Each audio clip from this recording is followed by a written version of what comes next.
اعوذ باللہ من الشیطان الرجیم بسم اللہ الرحمن الرحیم۔ اللہ تبارک و تعالیٰ کے نام سے شروع جو بڑا مہربان اور نہایت رحم کرنے والا ہے۔ پیارے دوستو، اللہ تبارک و تعالیٰ نے حضرت عیسیٰ علیہ السلام کو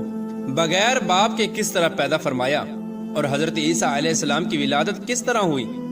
اور کس طرح اللہ تبارک و تعالیٰ نے حضرت عیسیٰ علیہ السلام کو بچپن ہی میں قوت گویائی عطا فرمائی، اور کس طرح اللہ تبارک و تعالیٰ نے حضرت عیسیٰ علیہ السلام کی قوم پر آسمانوں سے کھانا نازل فرمایا، اور حضرت عیسیٰ علیہ السلام کی قوم نے کس طرح اللہ تبارک و تعالیٰ کی نافرمانی کی، اور پھر اللہ تبارک و تعالیٰ نے اس قوم کو بندر اور سور کس وجہ سے بنایا۔ ان تمام تر سوالات کے جوابات قرآن و حدیث کی روشنی میں آج کی اس ویڈیو میں ہم آپ کو دیں گے، لہٰذا آپ سے گزارش ہے کہ ہماری اس ویڈیو کو اینڈ تک ضرور دیکھیے گا۔ روایات میں آتا ہے کہ ایک دن حضرت مریم رضی اللہ تعالی عنہ بیت المقدس کے ایک کمرے میں اللہ تبارک و تعالیٰ کی عبادت میں مشغول تھیں کہ اچانک ان کے کمرے میں ایک اجنبی شخص داخل ہو گیا۔ وہ اجنبی شخص دراصل حضرت جبرائیل علیہ السلام تھے، جو انسانی شکل میں حضرت مریم رضی اللہ تعالی عنہ کے پاس آئے تھے۔ حضرت مریم رضی اللہ تعالی عنہ ان کو دیکھ کر بہت ہی ڈر گئیں اور ان سے کہنے لگیں کہ میں تجھ سے رحمان کی پناہ مانگتی ہوں۔ چنانچہ حضرت جبرائیل علیہ السلام فرمانے لگے، میں تو اللہ تبارک و تعالیٰ کی طرف سے بھیجا ہوا فرشتہ ہوں اور تمہیں ایک پاکیزہ بیٹے کی خوشخبری دینے کے لیے آیا ہوں۔ یہ سن کر حضرت مریم رضی اللہ تعالی عنہ کو مزید تعجب ہوا، تو وہ کہنے لگی کہ مجھ سے بچہ کس طرح پیدا ہو سکتا ہے، حالانکہ میرا تو نکاح ہی نہیں ہوا اور برائی کا مجھے تو تصور بھی نہیں، اور میرے جسم پر کسی انسان کا کبھی ہاتھ بھی نہ لگا، اور نہ ہی میں نے کبھی بدکاری کی ہے، تو مجھے بچہ کس طرح پیدا ہو سکتا ہے۔ حضرت مریم رضی اللہ تعالی عنہ کی یہ بات سن کر حضرت جبرائیل علیہ السلام نے حضرت مریم رضی اللہ تعالی عنہ سے فرمایا، یہ بات سچ ہے کہ آپ کو کسی مرد نے نہیں چھوا، لیکن اللہ تبارک و تعالی اس بات پر قادر ہے کہ وہ بغیر خامند کے یا بغیر کسی اور بات کے اولاد دے سکتا ہے، اور وہ جو چاہتا ہے وہ کرتا ہے۔ بے شک اللہ تبارک و تعالی اس بچے کو اور اس واقعے کو اپنے بندوں کے لیے پاکیزگی کا سبب بنا دے گا۔ اس بچے کا بغیر باپ کے پیدا ہونا اللہ تبارک و تعالیٰ کی قدرت کی ایک بہت بڑی نشانی ہوگی، تاکہ لوگ یہ جان لیں کہ اللہ تبارک و تعالیٰ ہر چیز کو پیدا کرنے پر قادر ہے، اور وہ جو چاہتا ہے وہ پیدا کرتا ہے۔ جس طرح کہ اللہ تبارک و تعالیٰ نے حضرت آدم علیہ السلام کو بغیر کسی عورت کے اور بغیر کسی مرد کے پیدا کیا، اور حضرت اما حوا رضی اللہ تعالی عنہ کو صرف مرد سے بغیر عورت کے پیدا کیا، اور باقی تمام انسانوں کو مرد اور عورت دونوں سے پیدا کیا، اور اب اس بچے کو یعنی حضرت عیسیٰ علیہ السلام کو اللہ تبارک و تعالیٰ بغیر مرد کے صرف عورت سے پیدا کرے گا، اور یہ اللہ تبارک و تعالیٰ کی قدرت کی جلوہ گری ہوگی۔ اس کے بعد حضرت جبرائیل علیہ السلام نے کچھ پڑھا اور حضرت مریم رضی اللہ تعالی عنہ پر پھونک ماری، اور ان کو حمل ٹھہر گیا۔ جیسے جیسے بچے کی پیدائش کا وقت قریب آتا گیا،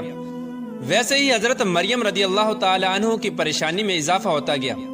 وہ اس بات کو لے کر پریشان رہنے لگیں کہ کس طرح میں اپنی قوم کو سمجھاؤں گی، اور میں کس طرح اپنی قوم کا سامنا کروں گی۔ لوگ تو مجھ پر زنا کی تہمت باندھیں گے۔ لوگوں کے بے جا الزامات اور تہمت کی وجہ سے حضرت مریم رضی اللہ تعالی عنہ بیت المقدس سے تقریباً 9 کلومیٹر دور جنگل کی طرف ایک پہاڑی کوہ سراقہ کی طرف چلی گئی۔ اسی جگہ کو بعد میں بیت اللحم کہا جانے لگا۔ وہاں پر آپ کو درد ذہ کی تکالیف محسوس ہونا شروع ہو گئی، چنانچہ آپ ایک کھجور کے درخت کے نیچے ٹیک لگا کر بیٹھ گئیں۔ درد ذہ کی تکالیف کے باوجود بھی آپ کو یہ فکر لاحق تھا کہ میں اپنے عزیز و اقارب کو کس طرح مطمئن کروں گی اور کس طرح ان کو سمجھاؤں گی۔ لوگ مجھے بدکار سمجھیں گے اور طرح طرح کی تہمتیں لگائیں گے۔ آپ اسی سوچ میں مشغول تھے کہ اسی دوران حضرت عیسیٰ علیہ السلام کی ولادت ہو گئی۔ تو حضرت جبرائیل علیہ السلام نے وادی کے نیچے سے آواز دی، اے مریم علیہ السلام، پریشان نہ ہو، تمہارا پروردگار تمہارے ساتھ ہے، اور تمہارے رب نے تمہارے قدموں تلے ایک چشمہ جاری کر دیا ہے، اور اس کھجور کے درخت کو ہلاؤ تو اللہ تبارک و تعالیٰ آپ کے سامنے تر و تازہ کھجوریں گرا دے گا۔ آپ پریشان نہ ہوں اور یہ تر و تازہ کھجوریں کھائیں اور چشمے کا ٹھنڈا پانی پئیں، اور اپنے بچے کو دے کر اپنی آنکھوں کو ٹھنڈا کریں۔ اس طرح حضرت مریم رضی اللہ تعالی عنہ کو 40 دن تک وہیں قیام کرنے کا حکم ملا، اور ان سے کہہ دیا گیا کہ اگر تمہیں کوئی بھی انسان نظر آئے تو اشارے سے کہہ دینا کہ میں نے روزہ رکھا ہوا ہے اور میں آج کسی شخص سے بات نہیں کر سکتی۔ 40 دن کے بعد جب حضرت مریم رضی اللہ تعالی عنہ اپنے بیٹے کو لے کر اپنے گھر تشریف لائیں تو بستی والوں نے دیکھا کہ آپ کی گود میں ایک بچہ ہے۔ اس بچے کو دیکھتے ہی بستی والوں نے شور مچانا شروع کر دیا اور آپ پر طرح طرح کی تہمتیں لگانے لگے اور حضرت مریم رضی اللہ تعالی عنہ کو کہنے لگے کہ تو نے یوسف سے زنا کیا ہے، نہ تو تیرا باپ ایسا تھا اور نہ ہی تیری ماں ایسی تھی۔ اسی دوران تمام بستی والے حضرت مریم رضی اللہ تعالی عنہ کے قریب جمع ہو گئے اور آپ پر طرح طرح کی تہمتیں لگانے لگے اور آپ کو اذیتیں دینے لگے، اور آپ کے خاندان والے کہنے لگے کہ مریم رضی اللہ تعالی عنہ اور ان کے مگیتر یوسف کو زنا کے جرم میں سزا ملنی چاہیے۔ ان بستی والوں کی باتوں کو سن کر حضرت مریم رضی اللہ تعالی عنہ نے بستی والوں سے کہا کہ میں نے کوئی زنا نہیں کیا اور نہ ہی میں نے کوئی بدکاری کی ہے۔ اس وقت بستی والوں نے حضرت مریم رضی اللہ تعالی عنہ سے کہا کہ تمہارے پاس کون سا ثبوت ہے اور کون تمہاری پاکیزگی کی گواہی دے گا؟ اس وقت حضرت مریم رضی اللہ تعالی عنہ نے بچے کی طرف اشارہ کیا جو کہ اس وقت دودھ پی رہا تھا، تو اس وقت اللہ تبارک و تعالیٰ کے حکم سے وہ بچہ بول اٹھا کہ میں اللہ تبارک و تعالیٰ کا بندہ ہوں اور اللہ تبارک و تعالیٰ مجھے نبوت اور کتاب عطا فرمائے گا۔ اس کے بعد اس بچے نے فرمایا کہ اللہ تبارک و تعالیٰ نے مجھے نماز اور زکوٰۃ کا پابند بنایا ہے اور جب تک میں زندہ ہوں مجھے اپنی والدہ کا حق ادا کرنے والا بنایا ہے اور مجھ کو سرکش اور بدبخت نہیں بنایا، اور اللہ تبارک و تعالیٰ کی سلامتی ہے مجھ پر جب میں پیدا ہوا اور جب میں مروں گا اور جب دوبارہ زندہ کر کے اٹھایا جاؤں گا۔ اس طرح اللہ تبارک و تعالیٰ کا معجزہ دیکھ کر اور اس نو مولود بچے کی گفتگو سن کر کچھ لوگ تو یقین کرنے لگے کہ حضرت مریم رضی اللہ تعالی عنہ پاک دامن ہے اور یہ بچہ اللہ تبارک و تعالیٰ کا معجزہ ہے، لیکن زیادہ تر لوگ حضرت مریم رضی اللہ تعالی عنہ پر تہمت لگانے لگے۔ ان تمام تر تکالیف کے باوجود وقت یوں ہی گزرتا رہا، اور جب حضرت عیسیٰ علیہ السلام کی عمر مبارک 7 سال کی ہوئی تو یہودیوں نے ان کو بہت زیادہ تنگ کرنا شروع کر دیا اور بیت المقدس کے حالات خراب ہونے لگے۔ تو حضرت مریم رضی اللہ تعالی عنہ اپنے بیٹے حضرت عیسیٰ علیہ السلام کو لے کر مصر کی طرف ہجرت کر گئی۔ آپ نے اپنی زندگی کے 13 سال مصر ہی میں گزارے۔ اس کے بعد پھر اللہ تبارک و تعالیٰ کے حکم سے آپ دوبارہ فلسطین میں تشریف لے آئیں۔ پھر اللہ پاک نے 30 سال کی عمر میں حضرت عیسیٰ علیہ السلام کو انجیل عطا فرمائی۔ اللہ پاک نے حضرت عیسیٰ علیہ السلام کو بے شمار معجزات سے نوازا تھا، جن میں قابل ذکر معجزات یہ ہیں کہ حضرت عیسیٰ علیہ السلام بغیر والد کے پیدا ہوئے اور ماں کی گود میں ہی گفتگو کرنا شروع کر دیا، اور حضرت عیسیٰ علیہ السلام مٹی کا پرندہ بنا کر جب اس پر پھونک مارتے تو وہ اڑنے لگتا، اور حضرت عیسیٰ علیہ السلام پیدائشی نبینے کی آنکھوں پر ہاتھ پھیرتے تو اس کی نظر درست ہو جاتی، اور کوڑ اور جزام کے مریضوں کو ہاتھ لگاتے تو وہ بالکل تندرست ہو جاتے، اور جو کچھ بھی لوگ کھاتے یا پیتے یا اپنے گھروں میں چھوڑ کر آتے ان سب کا آپ کو علم ہوتا، اور آپ سب کچھ تفصیل کے ساتھ ان لوگوں کو بتا دیتے۔ ان سب معجزات کے باوجود بھی بنی اسرائیل کی قوم آپ پر ایمان نہ لائی اور آپ کو جھٹلاتے رہے، اور اسی طرح آپ پر تہمت لگاتے رہے، اور چند لوگ ہی ایسے تھے جن کی تعداد 12 بتائی جاتی ہے۔ یہی لوگ حضرت عیسیٰ علیہ السلام پر ایمان لائے، جن کو قرآن پاک میں حواریون کے لقب سے پکارا گیا ہے، جس طرح کہ اللہ تبارک و تعالیٰ قرآن پاک میں ارشاد فرماتا ہے، جب حضرت عیسیٰ علیہ السلام نے ان کے کفر کو محسوس کر لیا تو کہنے لگے کہ اللہ تبارک و تعالیٰ کی راہ میں میری مدد کرنے والا کون کون ہے؟ تو حواریوں نے جواب دیا، ہم اللہ تبارک و تعالیٰ کی راہ میں آپ کے مددگار ہیں، ہم اللہ تبارک و تعالیٰ پر ایمان لائے اور آپ گواہ رہیں کہ ہم آپ کے تابع اور فرما بردار ہیں۔ اس کے بعد حضرت عیسیٰ علیہ السلام تبلیغ کی غرض سے اپنے حواریوں کو لے کر شام کی طرف روانہ ہو گئے،